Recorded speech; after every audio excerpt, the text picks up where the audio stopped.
Hello and welcome to Ireland! Now, we know you love a good road trip video just like us, so we're here to do one of the most famous road trips in the world, the Ring of Kerry. Now we're going to do it all in one day and we're noting down the times exactly so that you know what you can do when you get here. Let's go!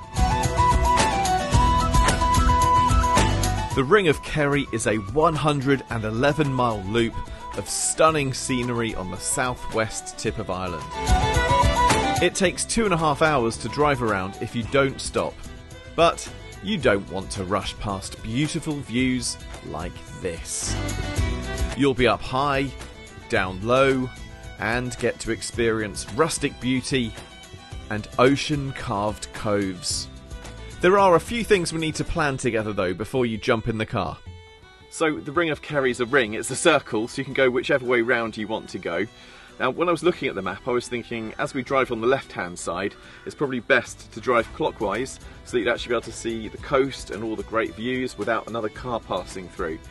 The other reason that I found out why it's a great way to go clockwise is that all of the coaches have been told to go anti-clockwise, and you don't want to get stuck behind a coach for 2 hours, do you? So, clockwise it is. So officially the Ring of Kerry starts in Killarney, but the traffic was actually quite sticky as we were coming out, and you might be coming from North Killarney or South Killarney or really close to where the Ring of Kerry is. So what I thought we'd do is start here at Muckross House, and then everyone's on the right page and we can synchronise watches. Ready? Steady? Go! Hang on, stop the clock. Let's actually make the most of Muckross House first, shall we? In case you don't come back here later in your trip. Grab a coffee and take in the lake views. You're going to be sat in the car for most of the day, so make the most of this beautiful place and stretch your legs. You could even have a quick tour of the grounds in a jaunting car. That's a horse and carriage to you and me. The car park is free, so spend as much time as you like here. Well, don't spend too long there because we've got a road trip to do, haven't we? Right, let's get back started properly now, shall we? Here's the junction from the car park onto the ring, so it'll be just the same as if you're passing here if you didn't park up.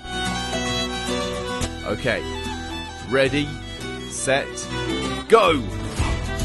Actually, this sounds like a frenetic start, but we're in Ireland, so chill, it's not a race. Plus, we're actually going to be getting out of the car very soon. Our first stop is Torc Waterfall, just 4 minutes away. It can be hard to find parking here on a busy day, so I hope you find some. It's then just a short walk to the waterfall. We got to the viewing point by 10 past. Wow. After drinking that coffee, or maybe it was the sound of the water, I needed a quick toilet break, but we were back on the road at 20 past. Now, I always think the normal Irish countryside is beautiful enough, but very quickly the road starts to narrow and wind, and the landscape begins to feel even more rustic and untouched. Just 15 minutes on, you'll arrive at Ladies' View. It was named after Queen Victoria's ladies-in-waiting, who visited here during her visit in 1861. It's easy to see why they enjoyed this spot, isn't it? It's a breathtaking view where you can get your binoculars out to look down the valley. You could enjoy some food with a view if you start your drive from a different point to us. Or grab a coffee here if you're annoyed at me still talking about having one and you haven't got one yet. We spent 25 minutes here wandering around and... don't tell anyone. This is where we filmed the opening piece to camera. Stole my line. But you could easily spend more or less time here. Who knows who you might bump into? We were back on the road at 11 and heading to Mole's Gap. Apparently this is where a landlady called Mole had an unlicensed pub which sold poteen, which is basically the Irish version of moonshine. I'm sure for some people on this road this was their favourite stop. I don't think this view was worthy of a big stop though, but there was another cafe if you're feeling hungry. Speaking of which, very soon after you'll hit Kenmare, which feels like a proper Irish town. It feels like a while since we've seen one. There are loads of upmarket pubs and restaurants for you to pick from, if you're hungry at this point. In Ireland, we love packing a picnic and stopping to eat somewhere random and beautiful, ideally by the water. We knew we were close to Kenmare Bay and decided to pull in when we saw a road heading to the water's edge.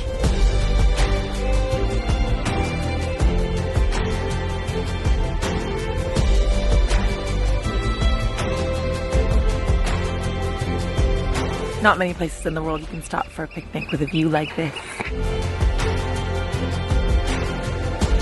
This is Blackwater Pier, a tiny fishing harbour with pretty views. Now, we wouldn't recommend you all stop here because it really is a tiny small track road and there isn't much parking on the pier either. But if you are driving past and want a secluded stop, it's here. We spent an hour here for lunch, matching out what you'll probably want to do timing-wise too.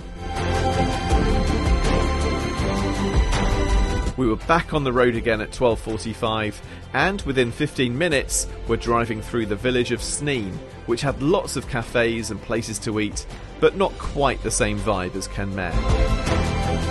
Now it was time to make some progress on the drive. 20 miles took 45 minutes, but you get some amazing views, and feel like you're seeing why this drive is so loved by everyone. When you make your way back down from the hills, you'll arrive in a town with big stateside connections. Here at Waterville is a statue of Charlie Chaplin. That's because for over 10 years he came here on holiday with his family, even though he doesn't have any Irish ancestry, didn't film here, but he still loved the place so much. It's also got another big American theme to it because it's one of the only towns in the whole of Ireland, actually outside of America, which celebrates American Independence Day. So on the 4th of July, expect fireworks, fun fairs and frolics. The Hollywood link means there are some more upmarket restaurants here. You can even eat in the Butler Arms Hotel, which is where Charlie Chaplin stayed. The grassy promenade is also a prime location for a picnic if you ask me. As you come out of Waterville, you're going to have to make a big decision.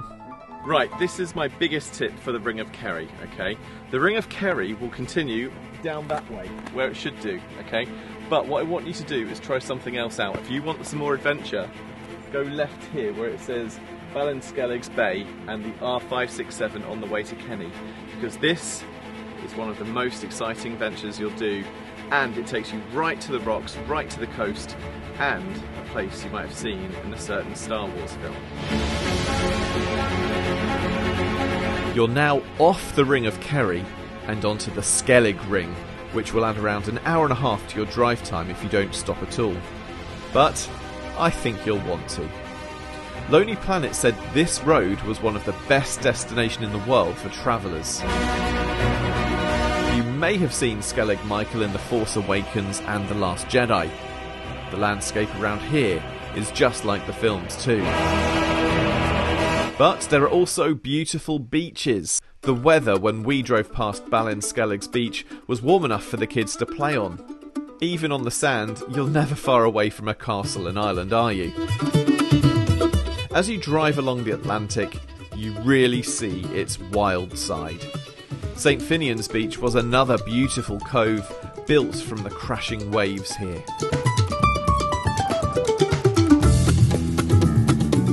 There are some steep and winding uphill turns you have to do very soon after this, where you may need to even get down to first gear to get up the hill. But then what goes up must come down, much to Jude's worry. I think the car is careful. It's fine, we'll be okay. We're just a lot taller than all those trees down there, that's all.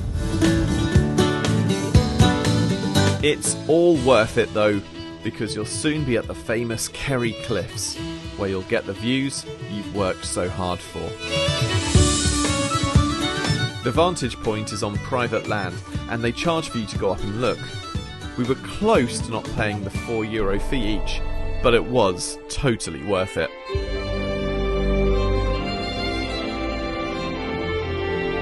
So we've come all the way to the Kerry Cliffs to actually have a look at Skellig Michael, which is from Star Wars, and none of the kids want to actually say anything about being here and that it's on Star Wars. So these are the cliffs. There's Skellig Michael, one of those two, and we were here to prove it. Why did no one else want to be in this bit? Yes, this is a prime view of the Star Wars Islands, which are classed as World Heritage Sites. If you're on the Ring for more than a day, you could sail to them from Portamagee, which is just a short drive away.